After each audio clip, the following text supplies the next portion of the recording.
Di dalam kepercayaan Mesir purba, dikenal sosok dewa agung yang bernama Osiris. Osiris dalam legenda Mesir purba adalah seorang raja sekaligus ilmuwan yang meninggal karena dibunuh oleh saudaranya sendiri disebabkan dengki akan pengaruhnya yang besar. Namun setelah dia wafat, rakyat Mesir memuliakan Osiris dikarenakan jasanya yang besar pada peradaban Mesir purba, dan lama-kelamaan Osiris kemudian dianggap sebagai dewa yang agung. Syekh Tantowi Jauhari di dalam tafsir Jauhari menafsirkan bahwa yang dimaksud dengan Idris tidak lain adalah Osiris. Kalimat Idris adalah ucapan nama itu dalam bahasa Arab, serupa juga dengan Yesowa diucapkan dalam bahasa Arab dengan Isa. Yohanes diucapkan dalam bahasa Arab dengan Yahya. Menurut Syekh Tantowi, Osiris atau Idris ini adalah seorang nabi yang diutus Allah kepada bangsa Mesir purbakala dan membawa ajaran-ajaran dan perubahan yang besar. Sayyid Qutb di dalam kitab tafsirnya yakni Fi Dhilalil Quran sependapat dengan Syekh Tantowi Jauhari bahwa besar kemungkinan bahwa Idris ialah Osiris yang ternama dalam sejarah Mesir purbakala itu. Di dalam tafsir-tafsir yang lama sejak Tobari, Ar-Razi, Al-Qurtubi, Ibnu Katsir dan yang sezaman tidak bertemu kemungkinan Osiris itu, dan baru bertemu pada tafsir Syekh Tantowi Jauhari pada sekitar tahun 1928 atau pada tafsir Sayyid Qutb selepas tahun 1955. Dalam legenda Mesir purba dikenal tanah Pun sebagai asal-muasal para dewa. Dikisahkan seorang ratu Mesir purba yang bernama Ratu Hatshepsut melakukan perjalanan menuju tanah Pun. Ratu Hatshepsut adalah Fir'aun kelima dari dinasti ke-18 di Mesir kuno. Ratu Hatshepsut dipercayai pernah memerintah di sekitar 1479 hingga 1458 sebelum Masehi. Ada beberapa teori tentang keberadaan tanah Pun, salah satunya adalah di wilayah Nusantara, yang didasarkan kepada beberapa alasan. Yang pertama adalah dalam sebuah buku yang berjudul The Shipwrecked Sailor, penulisnya mengatakan bahwa lokasi Pun terletak di sebuah kawasan yang berpulau. Kalaulah lokasi Pun itu terletak di pantai Laut Afrika, maka secara tidak langsung teori Afrika sudah batal. Yang kedua, terdapat ukiran di dinding kuil Ratu Hatshepsut menunjukkan lokasi Pun terletak di antara persimpangan jalan perdagangan beberapa peradaban besar dunia. Lokasi seperti itu tidak lain adalah Nusantara yang terletak di laluan perdagangan antara bangsa Cina dan India. Teori yang ketiga adalah jangka masa yang diambil oleh kapal-kapal Hatshepsut sangat lama untuk kembali ke Mesir. Rekod mengatakan bahwa mereka hanya tiba ke Mesir sewaktu tahun ke-5 pemerintahan Hatshepsut.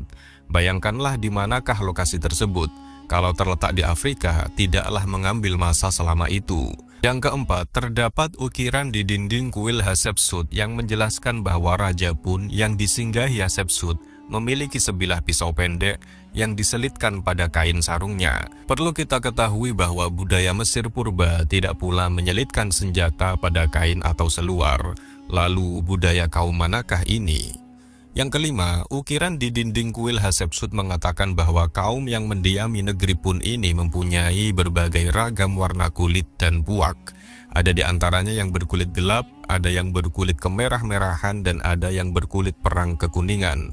Kalau dilihat di Nusantara misalnya, terdapat Negrito dan orang asli yang berkulit gelap. Yang berkulit merah ialah Melayu, pelaut, dan pedagang, manakala yang berkulit kuning mungkin orang Melayu, Banjar, Rejang, Minang, dan sebagainya yang berkulit cerah.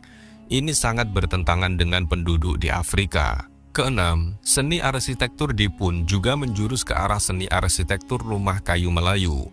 Kajian antropologi menunjukkan bahwa seni bina rumah Pun yang digambarkan di dinding kuil Hatshepsut tidak langsung mempunyai ciri-ciri rumah Afrika.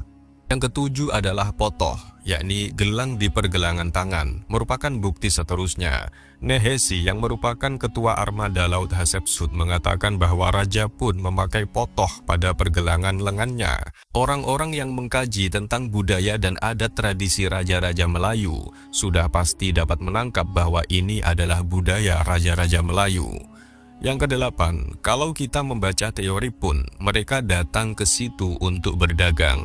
Satu daripada barang terpenting yang mendapat permintaan tinggi para pedagang Mesir purba adalah anti atau kemenyan pun. Ukiran di dinding kuil Ratu Hatshepsut ada percikan tentang kemenyan dan pokoknya sekali. Dan kejutannya ialah pokok kemenyan di dinding sana menunjukkan bahwa hanya hidup di Nusantara, yakni di Kepulauan Melayu ini. Ukiran di dinding kuil Hatshepsut ialah mengenai budaya melilit oleh penduduk pun, yang mana budaya melilit ini tak lain tak bukan ialah rumpun Melayu. Dengan alasan-alasan di atas, tanah pun yang merupakan asal muasal para dewa Mesir disinyalir berada di Nusantara.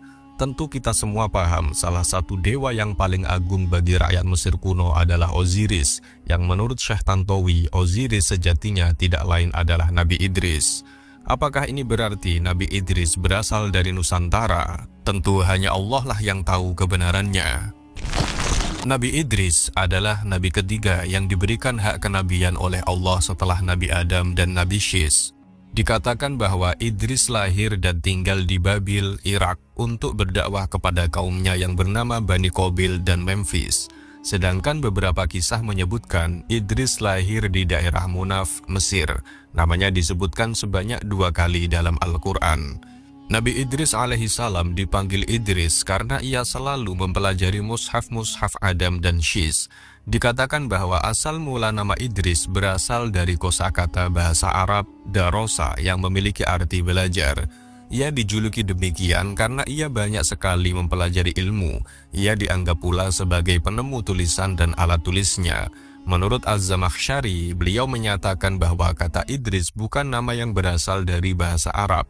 Ia juga dijuluki sebagai Asadul Asad, yakni singa dari segala singa, karena keberanian dan kegagahannya. Sedangkan di dalam kisah lain, Idris diberi julukan Harmasu al-Haramisah, yang artinya adalah ahlinya perbintangan.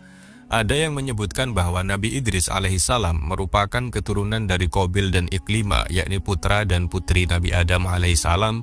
Kepada keturunannya inilah Idris ditugaskan Allah mengajak kepada kebenaran. Namun menurut pendapat yang lain dikatakan Idris adalah keturunan ke-6 dari Nabi Adam. Silsilah lengkapnya adalah Idris bin Yarid bin Mahlail bin Qainan bin Anush bin Syis bin Adam. Menurut kitab tafsir, ia hidup 1000 tahun setelah Adam wafat.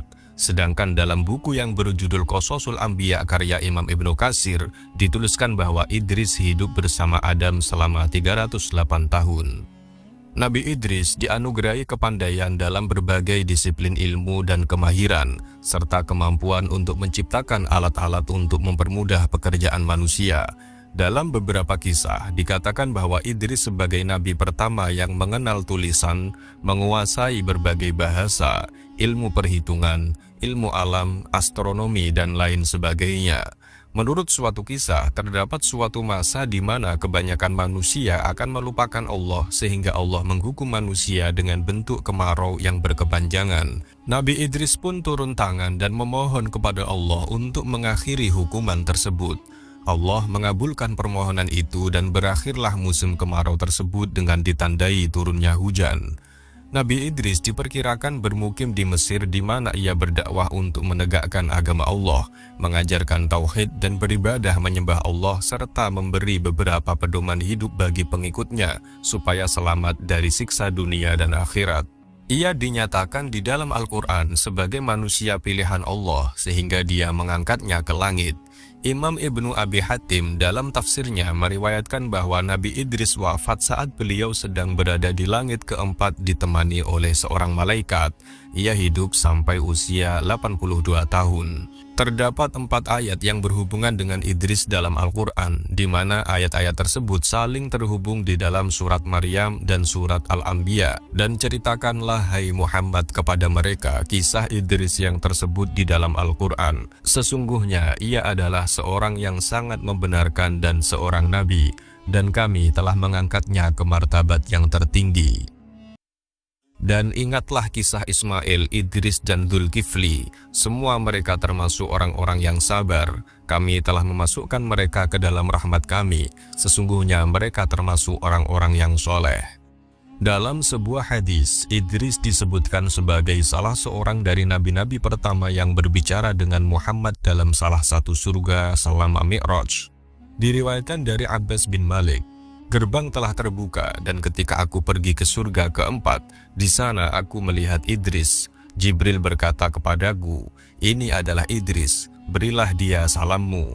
Maka aku mengucapkan salam kepadanya dan ia mengucapkan salam kepadaku dan berkata, selamat datang wahai saudaraku yang alim dan nabi yang soleh.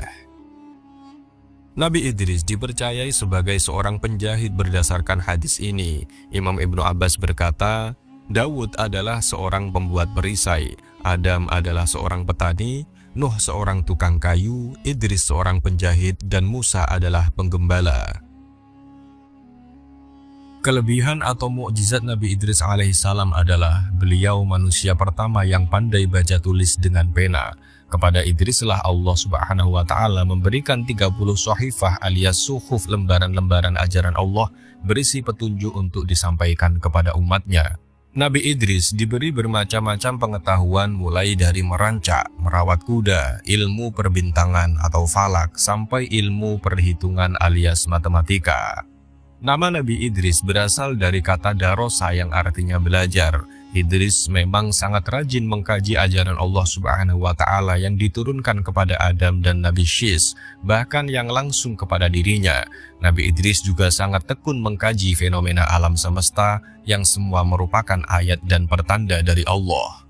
Nabi Idris alaihissalam ialah orang yang pertama pandai memotong dan menjahit pakaiannya. Orang-orang sebelumnya konon hanya mengenakan kulit binatang secara sederhana dan apa adanya untuk dijadikan penutup aurat. Nabi Idris alaihissalam banyak sekali mempelopori bidang-bidang baru. Contohnya matematika yang diperkenalkan kepada masyarakat Babilonia, membuat masyarakat Babilonia telah mengetahui matematika setidaknya sejak 3000 sebelum Masehi. Selain matematika, Nabi Idris juga merupakan pelopor dalam ilmu astronomi. Contoh rasi bintang Orion atau rasi bintang Waluku untuk penunjuk musim atau untuk perjalanan yang sering digunakan para nelayan atau musafir dahulu sebagai penunjuk jalan. Dikatakan pula Nabi Idris juga orang yang pertama kali menjahit baju berdasarkan riwayat Imam Ibnu Katsir. Ia pertama kali melakukannya dengan menjahit pakaiannya sendiri, kemudian ia memperkenalkannya kepada masyarakat agar para masyarakat bisa memakai pakaian yang layak. Pada zaman Nabi Idris, manusia berbicara dengan 72 bahasa. Mereka telah mampu mendesain kota-kota mewah. Kota yang telah dibangun pada waktu itu sebanyak 188 kota. Saat itu bumi dibagi menjadi 4 bagian dan setiap bagian tersebut memiliki raja sendiri. Nama-nama raja tersebut adalah Elaus, Zeus, Asclepios, dan Zeus Amon. Nabi Idris mewarisi ilmu Nabi Syis bin Adam. Setelah beranjak dewasa, Allah mengangkatnya sebagai nabi. Beliau pun melarang orang-orang berbuat kerusakan yang menentang syariat Nabi Adam dan Nabi Syis, tetapi hanya sedikit yang mentaatinya. Sebagian besar menentang dakwah beliau. Beliau lalu berniat untuk berpindah ke tempat yang lebih banyak penduduknya dan mau menerima ajakannya, yaitu daerah Mesir. Beliau kemudian memerintahkan seluruh pengikutnya untuk meninggalkan Babylon. Mereka berkata, bila kita berpindah, tempat manakah yang serupa dengan tempat kita ini? Jika kita berpindah karena Allah, kita akan diberi rizki yang serupa dengan tempat itu, jawab beliau. Mereka pun berangkat dan sampai di Mesir. Mereka melihat sungai Nil. Nabi Idris pun berhenti di sana dan bertasbih memuji Allah. Di Mesir, beliau berdakwah menyeru umat manusia menuju jalan Allah. Nabi Idris sangat hati-hati dalam berbicara, pendiam, berwibawa, dan memiliki berbagai petuah serta untayan kata-kata indah dalam nasihatnya. Seperti, janganlah kalian dengki terhadap orang lain yang mendapatkan kemakmuran, sebab kenikmatan yang mereka rasakan itu sedikit saja. Ucapan beliau yang lain adalah, cinta dunia dan cinta akhirat keduanya tidak akan berkumpul dalam satu hati selamanya. Menjelang wafat, Nabi Idris berwasiat kepada keturunannya agar mereka mengikhlaskan diri beribadah kepada Allah semata. Selain itu, hendaknya mereka selalu berpegang pada kejujuran dan keyakinan di setiap urusan hidup mereka. Beliau pun kemudian diangkat Allah ke langit. Ada sebuah cerita yang mengatakan bahwa sebab masuknya Idris alaihissalam ke dalam surga adalah karena telah dinaikkan setiap hari dan siang amal dia yang banyaknya seperti amalnya seluruh penghuni bumi. Kemudian malaikat maut sangat suka kepadanya dan meminta kepada Allah untuk memberi izin mengunjungi Idris alaihissalam. Allah lalu memberinya izin dan dia pun pergi mengunjungi Idris alaihissalam dalam bentuk manusia dan duduk di sampingnya. Pada saat itu, Idris alaihissalam sedang melakukan puasa 1 tahun. Dan ketika waktu berbuka sudah dekat, maka malaikat akan datang dengan membawa makanan dari surga dan Idris memakannya. Dia berkata kepada malaikat maut itu, "Kamu juga makan makanan itu." Namun malaikat maut tidak memakannya. Kemudian Idris berdiri dan bersibuk diri dengan ibadah, sedangkan malaikat maut duduk di dekatnya hingga fajar muncul dan matahari sudah keluar dari tempatnya. Idris menjadi heran dan berkata, "Hai kamu, maukah kamu berjalan-jalan bersamaku hingga kamu menjadi bahagia?" Malaikat maut berkata, "Aku mau." Keduanya lalu berdiri dan berjalan hingga keduanya sampai pada perkebunan. Malaikat maut berkata, "Apakah kamu memberi izin aku untuk mengambil dari perkebunan ini beberapa bulir saja untuk kita makan?" Idris berkata, "Subhanallah, kemarin kamu tidak mau memakan makanan yang halal, tetapi sekarang kamu ingin memakan barang yang haram." Keduanya lalu berjalan hingga 4 hari dan Idris melihat sesuatu yang tidak biasanya pada diri orang yang menyertai dia itu. Dia berkata, "Sebenarnya kamu itu siapa?" Dia menjawab, "Aku adalah malaikat maut." Idris bertanya, "Apakah kamu yang mencabut para ruh?" Dia menjawab, "Iya." Idris bertanya, "Kamu telah bersamaku selama 4 hari, lalu apakah kamu telah mencabut ruh seseorang?" Dia menjawab, "Iya, aku telah mencabut banyak sekali ruh. Ruh semua makhluk bagiku adalah seperti nampan yang aku mengambilnya seperti kamu mengambil suapan makanan." Idris bertanya, "Hai malaikat maut, apakah kamu datang kemari untuk berkunjung ataukah untuk mencabut nyawaku?" Dia menjawab, "Aku datang kemari untuk berkunjung dengan izin Allah." Idris berkata, "Wahai malaikat maut, aku punya hajat kepadamu." Dia bertanya, "Apa hajatmu?" Idris berkata, "Hajatku adalah kamu mencabut ruhku, kemudian Allah menghidupkan aku lagi, hingga aku bisa beribadah kepada Allah setelah aku merasakan pahitnya kematian." Dia menjawab, "Aku tidak akan mencabut ruh seseorang kecuali dengan mendapatkan izin Allah Ta'ala." Kemudian Allah menurunkan wahyu, "Cabutlah ruh Idris." Seketika itu juga malaikat maut mencabut ruh Idris alaihissalam dan Idris pun menjadi mati. Malaikat maut kemudian menangis dan merendahkan diri kepada Allah dan meminta supaya dia menghidupkan kembali sahibnya Idris. Allah lalu mengabulkannya dan menghidupkan Idris. Malaikat maut bertanya, "Hai saudaraku, bagaimana kamu menemukan rasanya kematian?" Idris menjawab, "Hewan ketika dikelupas kulitnya pada saat dia masih hidup, maka rasa pahitnya kematian 1000 kali lipat sakitnya daripada itu." Malaikat maut berkata, "Yang aku lakukan kepadamu adalah yang paling halus yang belum pernah aku lakukan sebelumnya." Idris berkata, "Hai malaikat maut, aku punya hajat lain kepadamu, yaitu aku ingin melihat neraka jahanam sehingga aku bisa beribadah kepada Allah dengan bersungguh-sungguh setelah aku melihat siksa, belenggu, dan segala sesuatu yang ada di dalamnya." Dia menjawab, "Bagaimana aku bisa pergi bersamamu ke neraka jahanam tanpa mendapatkan izin?" Kemudian Allah memberikan wahyu, "Pergilah bersama Idris ke neraka jahanam." Dia lalu pergi bersama Idris ke neraka jahanam dan dia bisa melihat segala sesuatu yang telah diciptakan oleh Allah untuk musuh-musuhnya yang berupa rantai, belenggu, dan siksa berupa ular, kalajengking, api, kayu zakum, dan air panas. Kemudian keduanya kembali dan Idris berkata lagi, "Aku punya hajat lagi, yaitu aku ingin kamu membawaku ke surga hingga aku melihat apa yang ada di dalamnya yang telah diciptakan oleh Allah untuk hambanya, sehingga akan menjadi bertambah ketaatanku." Malaikat maut berkata, "Bagaimana aku bisa pergi membawa kamu ke surga tanpa mendapatkan izin dari Allah Subhanahu wa Ta'ala?" Lalu Allah menurunkan wahyu, "Pergilah bersama Idris ke surga." Keduanya lalu pergi dan berhenti di pintu surga. Idris lalu melihat kenikmatan yang ada di dalam surga, malaikat yang agung, pemberian yang sempurna, pepohonan dan buah-buahan. Idris berkata, "Wahai saudaraku, aku telah merasakan pahitnya kematian, dan aku telah melihat menakutkannya jahanam. Lalu, mengapakah tidak kamu meminta kepada Allah untuk memberi aku izin masuk ke dalam surga, dan aku meminum airnya supaya menjadi hilang rasa pahitnya kematian dan menakutkannya jahanam?